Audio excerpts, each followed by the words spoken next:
it's Lizzie. So this video is going to be all about my vegan journey, how I became a vegan almost 2 years ago, what it has been like, all of my concerns going in. This was requested by Cecilia from Instagram. Hi! Let me see you put your hearts up, yeah. Let me see you put your hearts up, yeah. If we give a little love, maybe we can change the world.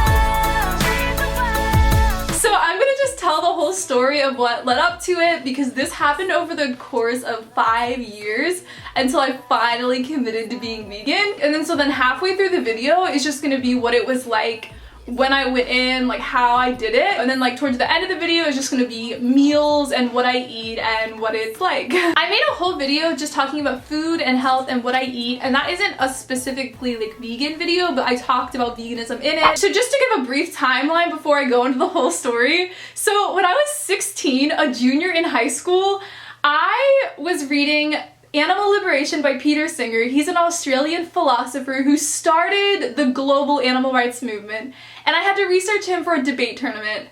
And I decided when I was 16, you have to be vegan. This is so unethical what's going on. At the time, I was just like, no, I could never give up cheese or eggs. I just cannot. I also loved meat, but for me, giving up cheese, I just thought I would never ever be able to do it because I put cheese on everything. And so it was not until I was 21 that I actually decided to go vegan. And I'm going to talk about this as well. I'm not 100% vegan. I am not legalistic about it at all. I cheat a lot. When I went into being vegan, I told myself 90%, so technically I'm plant-based, but I like to say vegan because most people outside of the vegan community or outside of LA do not know what the term plant-based means. And within the past year, I've been like 99% vegan. It's a process, it's something you grow into. But when I do cheat on being vegan, I never eat cheese. Like, that's not something I crave, that's not something I want to eat. I don't miss cheese at all. And once I gave it up, I didn't crave it, I didn't want it, that was it. It was a mental block. Like, once you commit to giving up what you think you will miss the most, what you think you can't live without, once you just commit to it and decide that you're going to be vegan, it's so easy. I also had this idea that I would have to give up baking and cooking completely, but I make bread and cookies and donuts and cakes, and I still cook all the time, even though I'm a vegan. So my hair grew really fast. My nails are so long now. My nails never ever used to grow out. They would always break. Now they can get so long. My hair grows so fast. So I just want everyone to know that going into the video, because for me, I waited until I was 21. I waited from when I was 16 to 21. I felt guilty. I felt cognitive dissonance morally. And if you're thinking about this, if you're where I'm at when I was 16, I want you to just go for it impulsively and don't commit 100% if you feel like you can't. Commit 50% or 70% or 90%. And also, I think that when I first became vegan, I saw it as I'm giving up all of these things. But once I became vegan, I started eating so many more fruits and vegetables and grains and beans and seeds.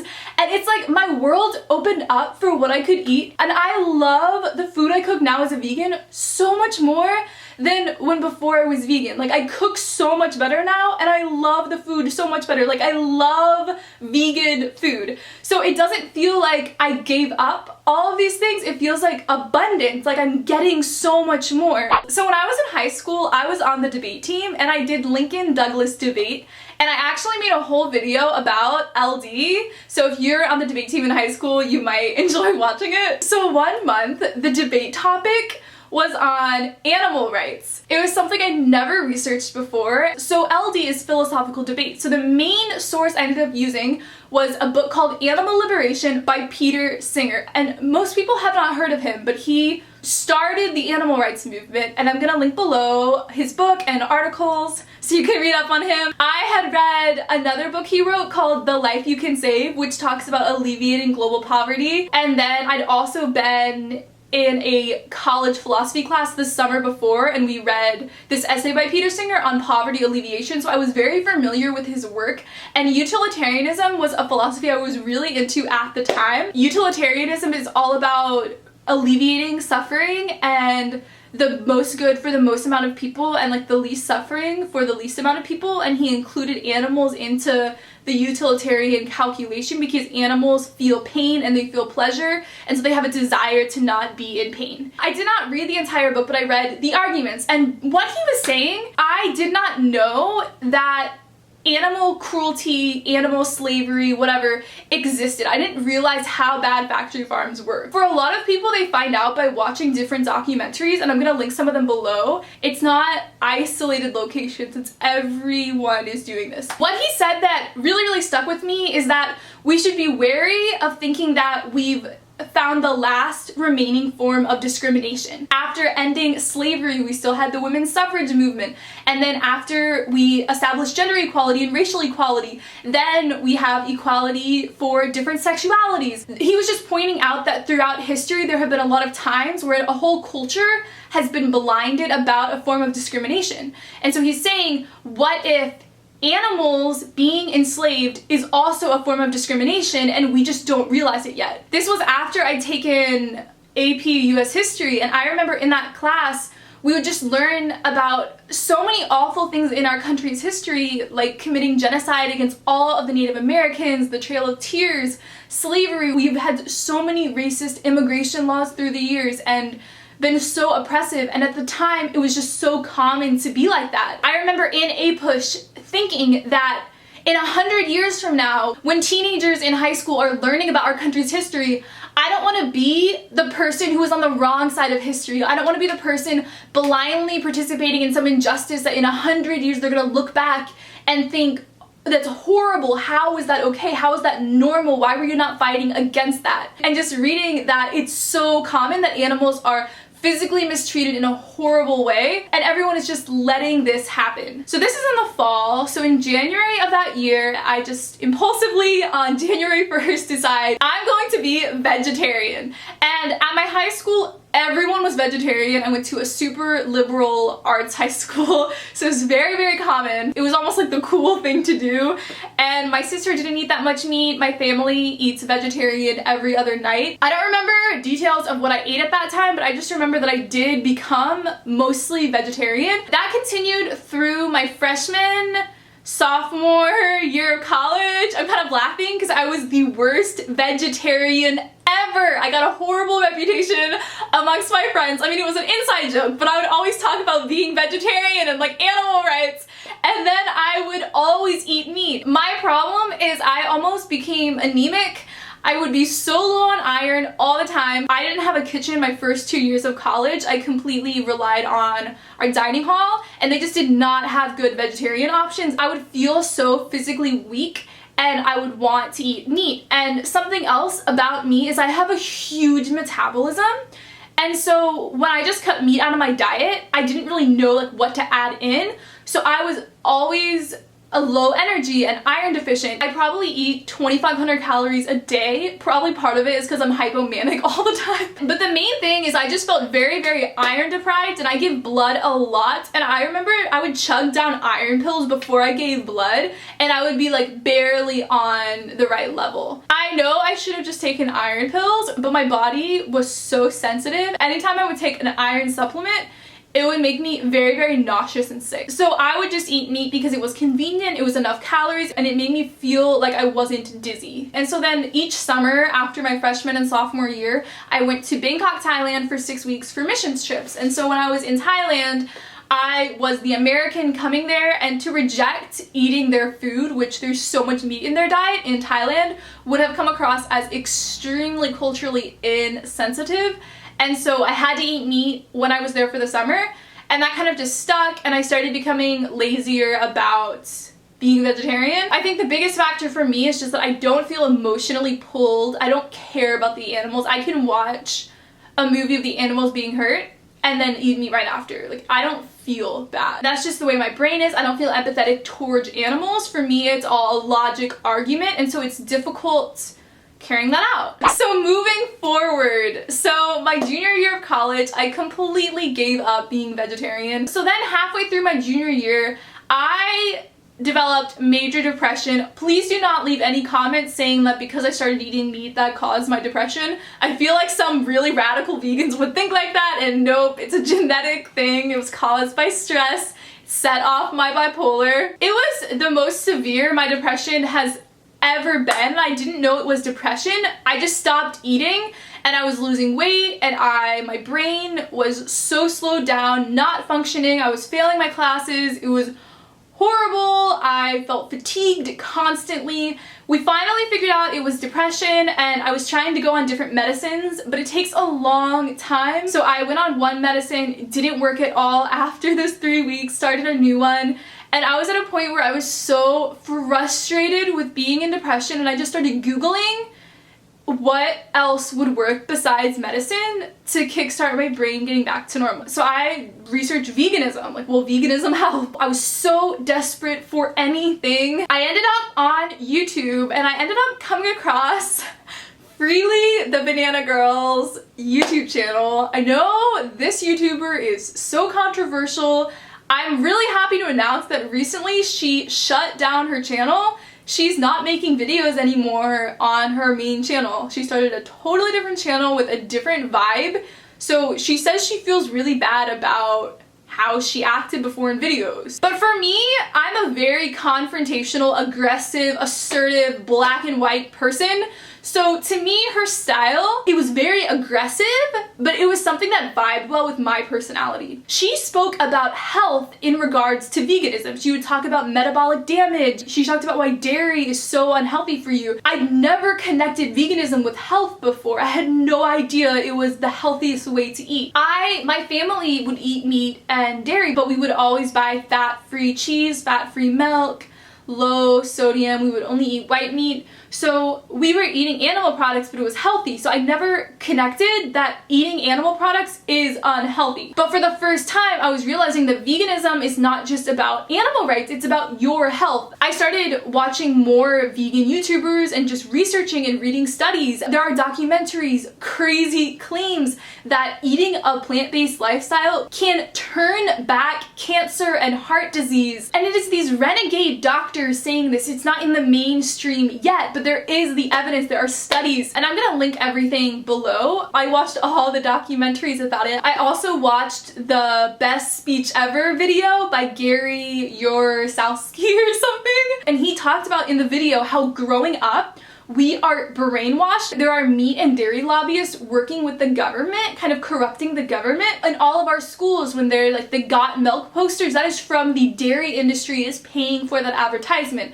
Our whole lives we've been told we need to drink milk to be healthy, to have calcium. Like I said, it is linked below. You need to go watch it. But it was so crazy watching, and I was just thinking, wow, I feel like I've been brainwashed by society to think that I need to eat these foods to survive. Freely also talked a lot about the environment. I had no idea, but the sewage waste from the animals, it causes so much pollution, greenhouse gases. It's the #1 contributor to global warming, our factory farms. And then there were stats about how we could feed the entire world with the grain that we're using to feed the animals. It was just insane reading these stats of how many gallons of water it takes to produce one burger. So I decided in May of 2015 that I was going to become a vegan by the end of the summer, by the start of my senior year of college. When I was in Thailand that summer, I tried to eat vegetarian as much as possible. So a lot of times I would eat rice with an omelet or rice with sauteed greens. I just tried to cut down on the meat I was eating. There really isn't dairy in Thai food. And this is where I went wrong and where I don't want you guys to go wrong. So Freely basically talks about how you can just eat anything vegan. You don't need to worry about your calories or your nutrients or your protein or your iron. If you just eat plant-based, you'll be great.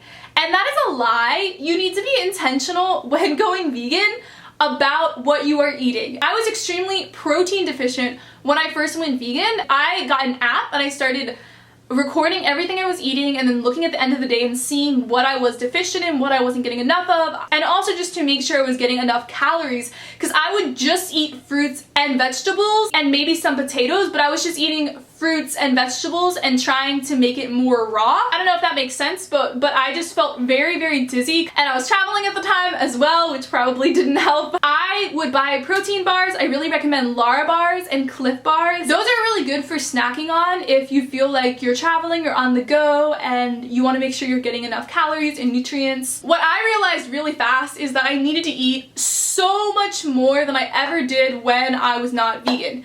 It's a learning curve at first because your stomach, you feel very bloated and you're farting a lot when you first go vegan. And that's if you just immediately go, because your body, it's not used to so much fiber. It's a shock on your body, and that's why I recommend anyone going vegan to go gradually. Once I moved into my dorm room, my apartment for the year, I started following a ton of vegan Instagrams, vegan YouTube channels. I'm gonna link some of them below that I follow, and just looking at recipes. I mostly eat pasta or rice. Most of my meals are some sort of spaghetti dish, and then I'll put vegetables with it or cook tempeh. Or I would make rice and then saute a ton of vegetables with mushrooms. I would also make burritos a lot. I relied so much on fake meat, which I think initially is really important, and I went to school in California, so we had a ton of vegan options at our grocery store. I would buy vegan cheese and make a lot of vegan grilled cheese. I ate Ezekiel bread. I drank almond milk. For breakfast, I would make smoothies, and I fell in love with smoothies. I bought a blender. I'm gonna link the blender I used below. What I did for my senior year, I would blend up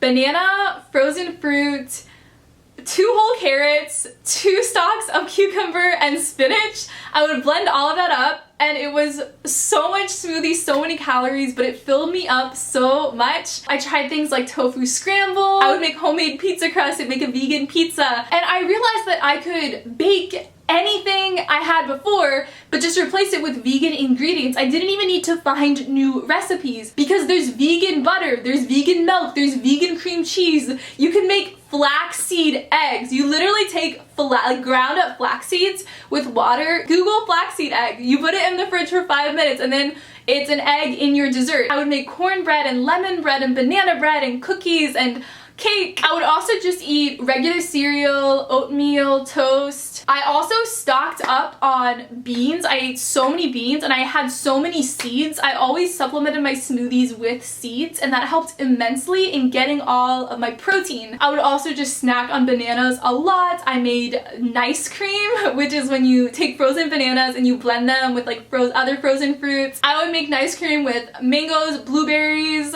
Right when I went vegan, one of my best friends became vegetarian soon after because she said I was glowing and I just seemed so much happier. I was in severe depression at the time, so I did not feel like I had a lot more energy because of it. When you're in depression, changing your diet, like, it really isn't gonna help. If you have clinical depression, it will not make a difference. You need medicine. So I never would have had the motivation to go vegan if I hadn't had depression and been desperate. And there's so many other things that happened because of my depression. It's really crazy how the most hellish, awful thing can bring about. It just puts you in this moment of desperation where you feel vulnerable and you have nothing, and so you'll try anything. Anyways, so I'm gonna make a whole video probably called Why I Eat Meat as a Vegan, just talking about why I'm 90% vegan. I know I talked about this some in the introduction. I decided going in that if I was just like, I'm gonna be 100% vegan, I would do what I did with being vegetarian, where I would just cheat constantly and just stop caring about it and give up. Because I have this college lifestyle, because I'm so busy, because I have a huge metabolism, all my friends are not vegan, I just knew if I said 100% vegan, I was just going to give up. And so it was really perfect, because if I was going over to one of my friends' places and there were a lot of people there and they were making food, I would eat whatever they had. Or if we were going out to eat, even to Korean barbecue, which I know is crazy. My thing, and I know people won't agree with me, but I think food is about community. Every culture, and in Christianity, it's been centered around food. I have a lot of close friends who are Asian, and Asian food involves a lot of meat. There are certain restaurants that we go to, certain meals they love making. If one of my roommates would make cookies and they had eggs in them, I would eat one. You know, like if someone offers me something, I'm not gonna reject it just because it might have a trace of an animal product in it. So that was my attitude from the beginning, and I think my friends really appreciated it, because if they were to come over to my place, I would cook vegan, they would make vegan food with me, eat vegan, but then we could also eat non-vegan. And so it was something where I could almost bring them into veganism and show them how good the food could be, and they didn't feel judged by me because I was eating what they were eating as well. If I was over at someone's house, I wouldn't make them change the food, and especially when I was at home, like for holidays or if my mom was cooking, I'm not gonna disrespect her by not eating any of the food. So my main rule is that if I'm going grocery shopping, which most of the food I make, I will only buy vegan ingredients, and if I'm by myself eating somewhere, then I'll eat vegan. But if there's really not any substantial vegan food option, then I will opt to eat meat or eggs or dairy. Although over time my body has grown so, like, the last times I tried to have dairy like a few months ago, I would get nauseous because I just hadn't had it for so long. So your body kind of develops an intolerance. So it is a priority to me making sure that everyone around me feels comfortable, because I see veganism kind of as an evangelism thing, and I think it's a give and take with people in your life where you don't want to completely isolate them. You want to keep being able to share food with each other so that they will be able to eat your vegan food sometimes and notice how yummy it is. Something I would also do for my friends in college a lot is I would make a dessert and not tell anyone it was vegan until after they ate it and said they loved it, because sometimes people have negative stigma about vegan food, but it's actually really, really good. What I live off of mostly is smoothies and then rice with stir fry, or I'll make like Chipotle type foods like burritos or like a burrito bowl. I eat potatoes and pasta sometimes, but mainly I just rely on rice. I love rice and kale stir fried together. So conclusions from this video: you do not have to be fully vegan. Do however much vegan food that you want to. Go gradual, watch all of the documentaries, follow vegan blogs, vegan Instagram accounts, vegan recipe YouTubers. And then the main thing is that if there's one food that you are so scared to give up, do not think you'll be able to give up. It's just a mental thing. Just commit to giving it up, and you will gain so much more in abundance of different types of foods, and you will love vegan food and crave vegan food. It will take so long. It's a process. It's recalibrating your body and your taste buds, but it is so worth it. And to just know that you're not harming any animals, you're helping the environment, and you're taking care of your body and your health, all of that just makes me feel empowered and happy and free. I love you guys so much, and I will see you in my next video. Bye!